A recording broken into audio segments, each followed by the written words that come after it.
News Live at 6. I'm here outside Orange Crate, the source of a new COVID-19 cluster on campus. I'll give you the latest next. Plus, CitrusTV reporter Louise Rath breaks down a DPS town hall. Find out how the university reviewed DPS interaction with students. And election night is only 4 days away. Find out what you need to know before casting your ballot on November 3rd. CitrusTV News Live at 6 starts right now. This is Citrus TV News Live at 6, your campus news leader. Another COVID-19 cluster is emerging on campus right before Halloween weekend. Good evening, I'm Katie Lane. And I'm Liam Crowley. COVID-19 cases are continuing to rise after new positive tests were linked to off-campus gatherings. Let's take a look at Syracuse University's COVID-19 dashboard. There are now 8 new active cases among students on campus. This makes the current active total 37 students within Central New York and 1 student outside of CNY. There are also 132 students currently in quarantine, an increase of 42 students since yesterday. A recent increase in cases this week has been tied back to gatherings last weekend. One of the spikes is linked to a birthday party held at a popular bar off of Marshall Street. Citrus TV reporter Oscar Offerman is live outside Orange Crate with the details. Oscar?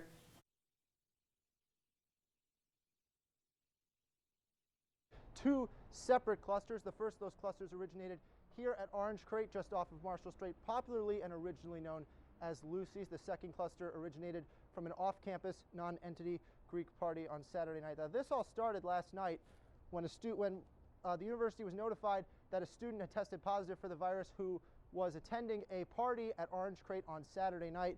Now, Orange Crate said in a statement that, quote, "We are currently working with the university after they notified us that a female student patron who tested positive had been at the establishment Saturday between 8:15 p.m. and 10:30 p.m.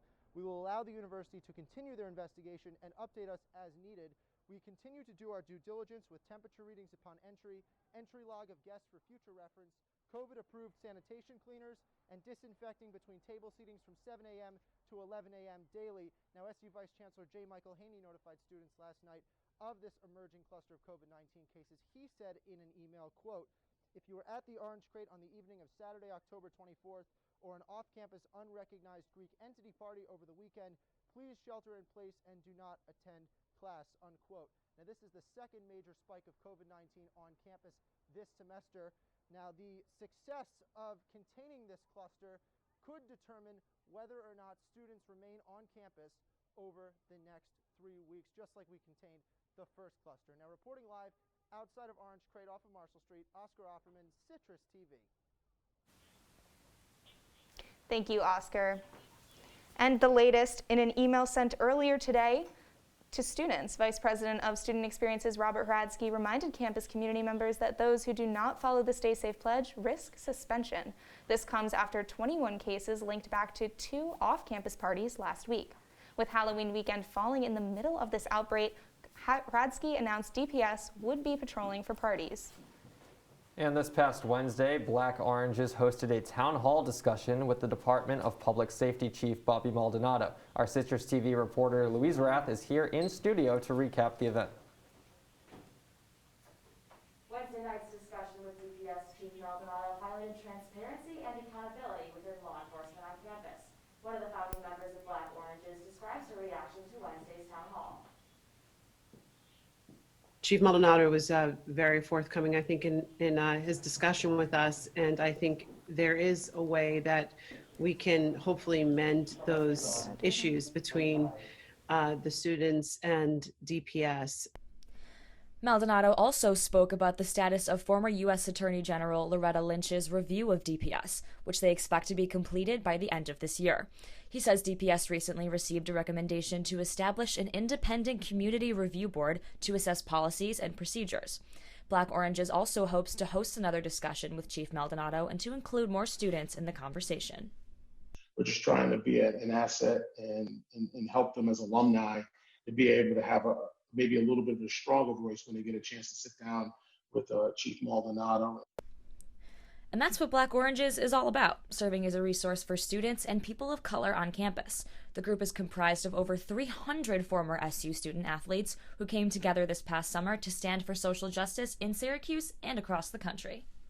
We just felt like with our experiences and just who we know, maybe we can really make a difference. So we pulled our resources together, and we started July 4th, and here we are in October. Black Oranges is also in the process of creating a new website to keep students up to date on future webinars and initiatives. For CitrusTV News, I'm Louise Rath. Thank you, Louise. Syracuse University will be hosting a variety of Halloween events between today and tomorrow. You can catch some spooky movies tonight, one at HBC Gifford Auditorium at 11 p.m. or virtually at 8 p.m. And Kennedy Ice Pavilion will also be throwing a glow-in-the-dark skate party tonight and tomorrow at 7 p.m. The weekend will be capped off with a drive-in movie event tomorrow night at 8 p.m. All events are free and ensure some spooky fun in a COVID-safe way. And the remade SEM 100 course has officially wrapped up for the year. While faculty saw the new changes as a success, some freshmen thought otherwise. Here to tell us more on the required first-year student class is CitrusTV reporter Yao Bonsu. The required and revamped SEM 100 course continued this semester to provide first-year students with a new experience. Changes were made to introduce communication skills, campus learning, and a nuanced understanding of identity. But despite the new additions to the course, the class still lacked a clear model of consistency. After the hashtag #NotAgainSU protests erupted last year, one demand that was made and granted was changes to the SEM 100 curriculum. Course developer Dr. Shandice Hayes Jackson says the changes began with the faculty. But we also looked at staff members who had training and expertise in those areas as well too, and really made an effort to get the highest of the higher, the cream of the crop of facilitators, lead facilitators in particular, in this iteration. Other changes included a diverse assortment of students to act as peer facilitators, media that sparked more conversation, and instead of books, smaller readings that related back to class concepts. CitrusTV spoke with Olivia Fowler and Hannah Wright to discuss how this new SEM 100 class has worked out for them. No one turned on their camera, which meant no one would really participate, and so it was a lot of silence or like the teacher kind of continuing to ramble. More than anything, I feel like I learned most from other students' opinions and their life experiences more than the course itself. After having the course changes explained to them, both Hannah and Liv noted how the changes didn't really carry over to their class. Only about 3 videos shown throughout the whole time that we were in class. I think it helped me in the sense that I could recap the class and go over subjects, but I did not take much time writing them, knowing it was pass-fail, and they weren't really organized at all. Hannah and Olivia clearly are a small sample size. Nevertheless, it's clear to say that SEM 100 needs to improve. Back to you guys. Thank you, Yao. Online tonight at 8 p.m., Adult Swim comedy legend Eric Andre will host a Q&A conversation moderated by Sarah Sherman. The event will be hosted by University Union in partnership with the Traditions Commission. Tonight's conversation is close to the general public with only ESF and Syracuse members allowed in, but you can still register for the event for free at the CUSE Activities webpage. And Katie, this morning I was expecting some snow. I heard rumblings we were going to get a dusting, and there was no accumulation on the ground. So maybe there was a dusting overnight, but nothing to see in the morning. I know. I was a little excited to get some winter weather. I want to toss it to our weather anchor, Walker Simmons, now. Walker, is there any snow in the forecast for this weekend? There is, and it's crazy to say that because if you think about a week ago, we were talking about how temperatures were in the 80s, and it was a great time to get outdoors. Now, give or take 2 or 3 days, and we're going to be seeing some snowfall here on Syracuse. So that just shows how weather changes with the weeks here at Syracuse. Looking at temperatures right now, we're sitting at about 36 degrees, and things will only get colder as we progress into tonight. One thing to remember, we're seeing winds at around 10 to 15 miles per hour. However, as we move into tonight, we'll see winds drop just a little bit to around 5 to 10 miles per hour, so things will feel a little bit colder, and they are a little bit colder, 33 degrees tonight. So overall, bundling up is going to be important, especially if you're out and about tonight.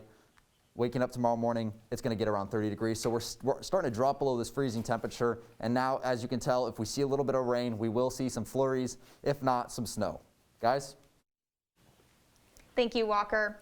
New details in the county. COVID-19 is on the rise once again throughout Onondaga, sitting now at 99 positive cases. This is the highest number we've seen since the start of the pandemic. County Executive Ryan McMahon says one of the main reasons for the spike stems from traveling.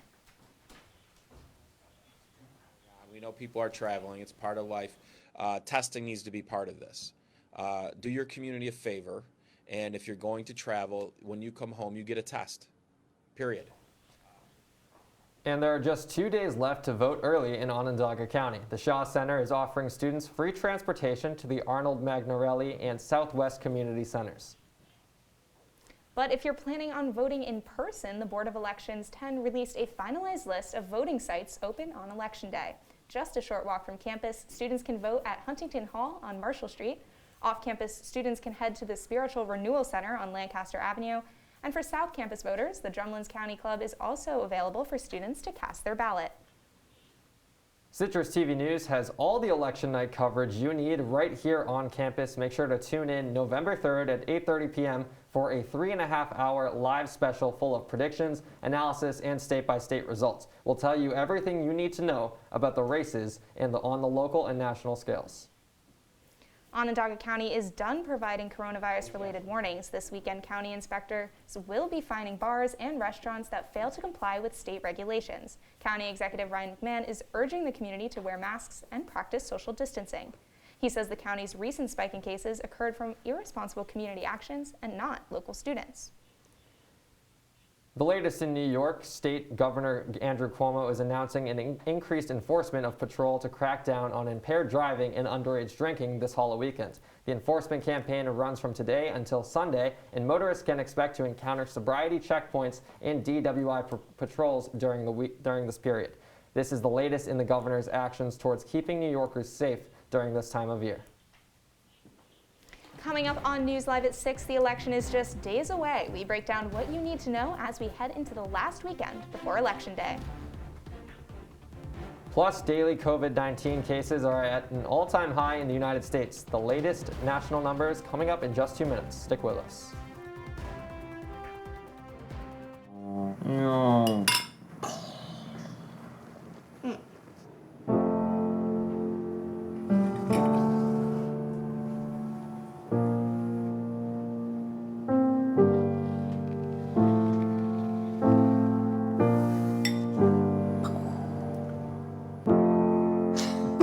Visit aarp.org/caregiving for information on how to provide even better care for the person who wants to care of you.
If you see news happening on campus, in Syracuse, or across the nation, call the Citrus TV newsroom, 315-443-1177, or tweet at CitrusTV News, your campus news leader.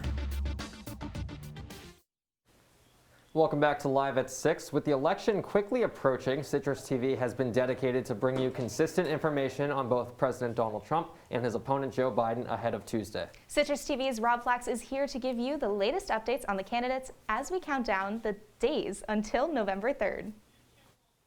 Thanks, Katie. As we look to Tuesday, we're seeing a record number of votes already counted, and both Trump and Biden are hyper-focusing on those counties they see they need to get to that crucial 270. They're looking at those Midwest blue-collar voters in states like Wisconsin and Michigan, voters that Trump needs to hold on to and Biden is hoping to poach. North Carolina, Florida, and Georgia are also in play. Any lead Democrats had in those early voting states because of the early voting is slimming, as more Republicans have been casting their ballots there. Now, Biden's hoping for an energy boost from President Obama hitting the stump to advocate for him. Meanwhile, Trump is using some allies from across the pond, with pro-Brexit MP Nigel Farage headlining his campaign stop in Michigan today. Now, NBC puts Biden at 8 points above Trump in the national polling, but battleground states are showing a much closer race. For our analysis of Election Night 2020, tune in on Tuesday at 8:30 for the Talking Points Election Special. We're happy to have you. Back to you guys. Thank you, Rob.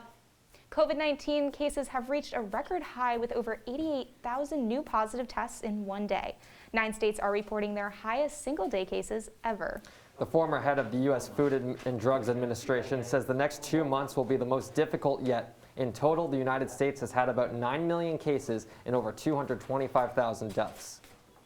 Early voting is breaking records across the nation. Today is the last day for early voting in several states. Over 9 million individuals cast their ballots early in Texas, more than the state's total number of votes in 2016.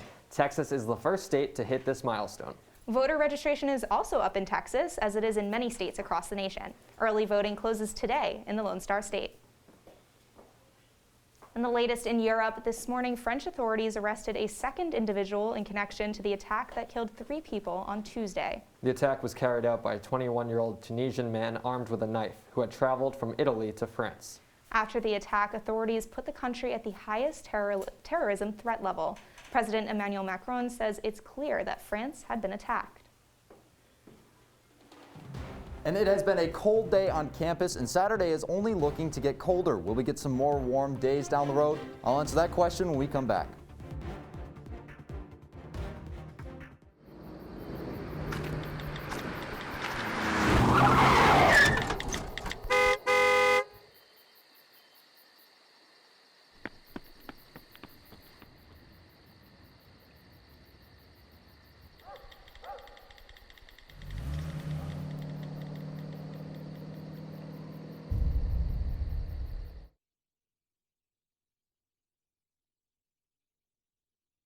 When I was in foster care, I never knew when I would have to move, so I always had my suitcase ready to go.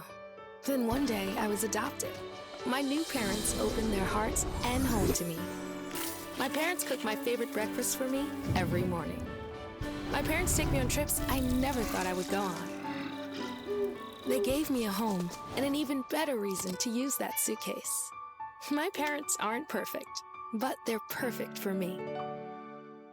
It's a beautiful day out here. Sunny today with light breezes, giving way to clouds in the afternoon. We could see some light precipitation to moderate precipitation later on, followed by powerful storm-like conditions. 90 miles per hour winds are expected. Authorities are asking everyone, stay indoors. Come on, that's it. Let's go.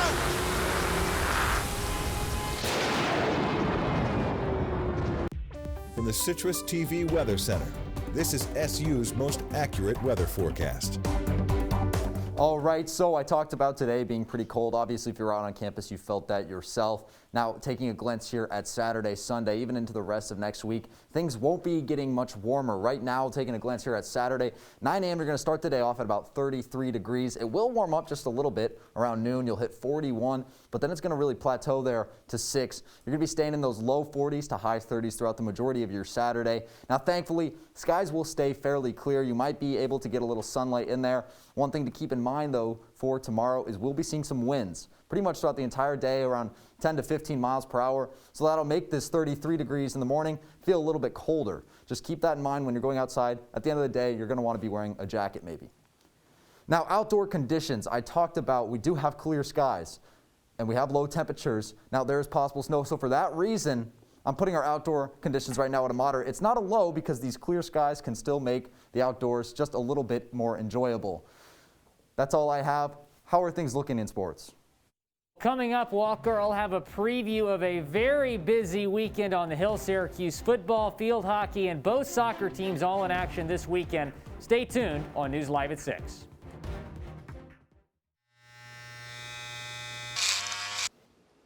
You've messed up your son's haircut. Mom? Do you A, try to fix it?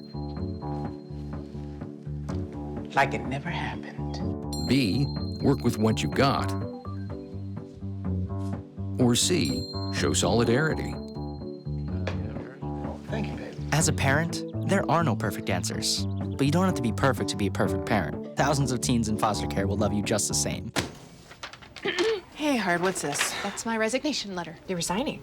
Why? Because you're constantly ignoring me. You're half as active as you used to be, and you eat stuff like this. You've been putting me under a lot of pressure lately. That's why I'm ready to quit. I forgot. I'll do better. Please, don't quit on me. Okay, but remember, it's not what you say, it's what you do. Listen to your heart. Don't let it quit on you. Let's go for a walk. Uncontrolled high blood pressure could lead to a stroke, heart attack, or death. Get yours to a healthy range before it's too late.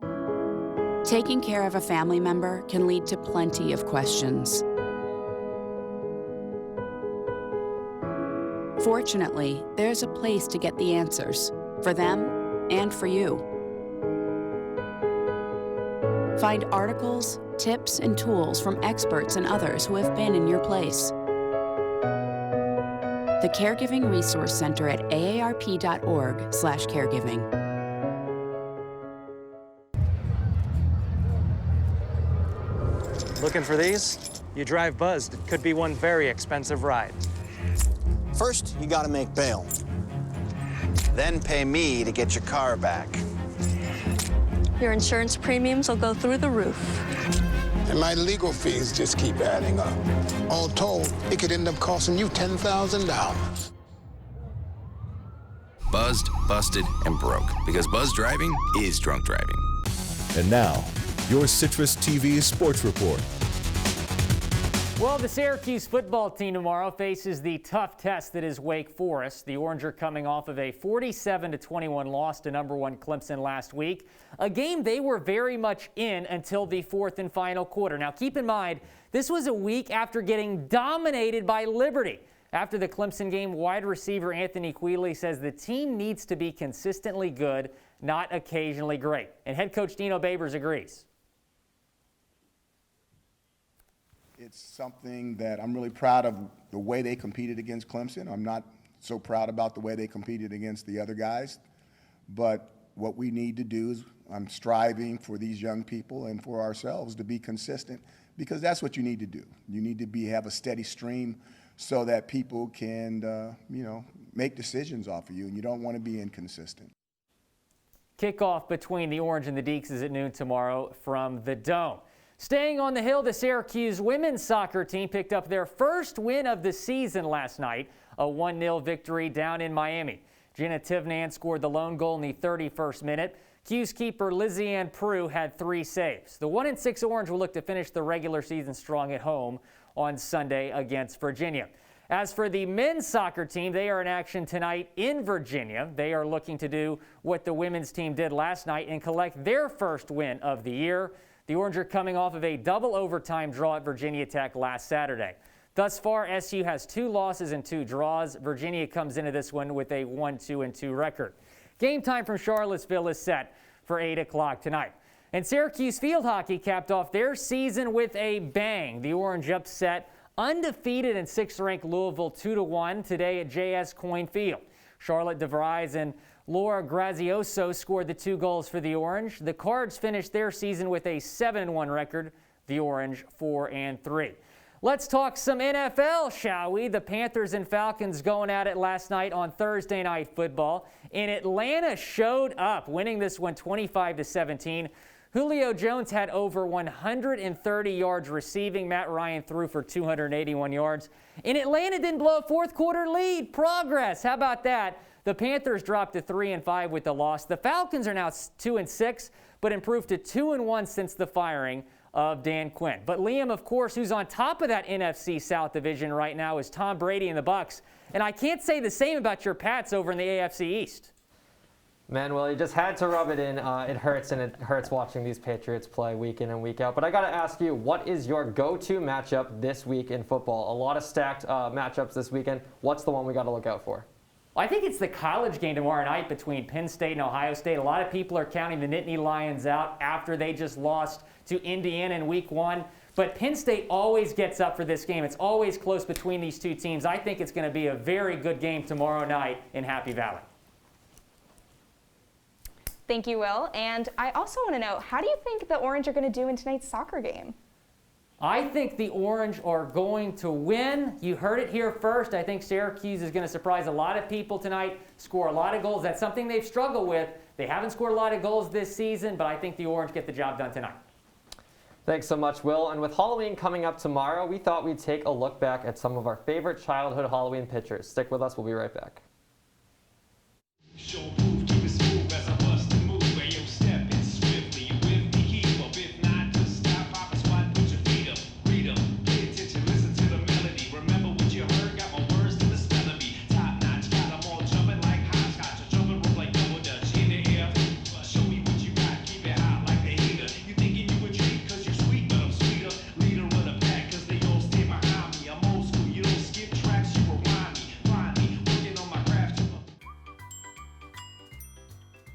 Fancy pants peanut butter? A big screen television? You haven't even bought a sofa yet. A motorcycle?